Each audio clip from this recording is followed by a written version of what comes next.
L'info écho avec Capital. On commence avec la mauvaise nouvelle du jour. Les rapporteurs spéciaux de la Commission des finances de l'Assemblée nationale préconisent de raboter les avantages sociaux de certains foyers. Ces derniers pouvaient jusque-là permettre à leurs enfants de profiter des APL et de bénéficier en parallèle d'une demi-part du quotient familial. Sauf que les députés entendent contraindre les parents à faire un choix et de ne plus cumuler les deux dispositifs.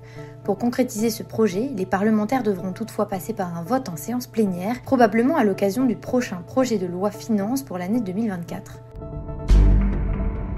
On poursuit avec le coup de gueule du jour poussé par le gouvernement. L'exécutif a présenté son plan anti-prolifération des locations Airbnb, Abritel ou Booking. Le document comporte 14 mesures destinées à limiter l'érosion du parc de logements disponibles dans les zones touristiques. Les locations saisonnières que les propriétaires retirent de facto du parc locatif longue durée sont visées.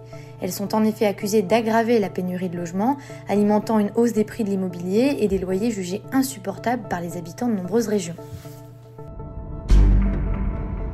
On enchaîne avec l'exclu du jour. On sait désormais quand la réforme des retraites permettra aux retraités les plus modestes de bénéficier d'une hausse maximale de leur pension de 100 € par mois. Pour rappel, sont concernés ceux qui perçoivent le minimum contributif, le MICO. Il s'agit d'un complément financier qui permet de rehausser la retraite de base lorsqu'elle est très faible des anciens actifs qui ont une carrière complète. D'après le ministère du Travail, 1,8 million de retraités bénéficieront de cette augmentation. Retrouvez le calendrier de cette réforme sur notre site. Enfin, place à l'info pratique du jour. Que choisir entre le livret A et le LEP pour générer le plus d'intérêt? Les rendements des produits d'épargne réglementés qui s'appliqueront à partir du 1er août sont désormais connus. Les taux du livret A, du LDDS et du compte épargne logement, le CEL, vont rester inchangés.